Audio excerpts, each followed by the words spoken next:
দিনের শুরুতে রাজধানী ঢাকার আকাশ ছিল মেঘলা। ভ্যাপসা গরমের মধ্যেই বাতাসে ছিল বৃষ্টির আভাস।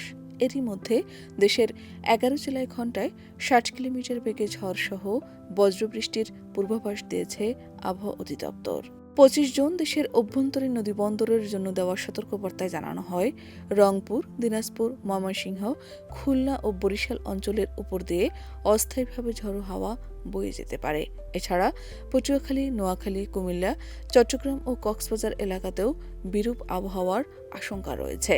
এসব এলাকায় দক্ষিণ অথবা দক্ষিণ পূর্ব দিক থেকে ঘণ্টায় ৪৫ থেকে ৬০ কিলোমিটার বেগে ঝড়ো হাওয়া বয়ে যেতে পারে বলে জানিয়েছে সংস্থাটি। একই সঙ্গে বৃষ্টি অথবা বজ্রবৃষ্টিও হতে পারে। এ পরিস্থিতিতে সংশ্লিষ্ট এলাকার নদীবন্দরসমূহকে ১ নম্বর সতর্ক সংকেত দেখাতে বলা হয়েছে।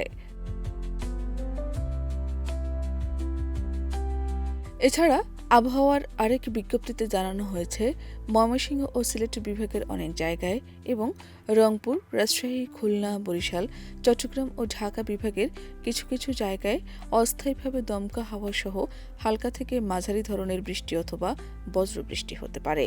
পাশাপাশি দেশের কোথাও কোথাও মাঝারি ধরনের ভারী থেকে অতি ভারী বর্ষণ হতে পারে বলেও জানিয়েছে সংস্থাটি। তবে সারা দেশে দিন ও রাতের তাপমাত্রা প্রায় অপরিবর্তিত থাকতে পারে। শাহনাজ পারভীন, দেশ রূপান্তর।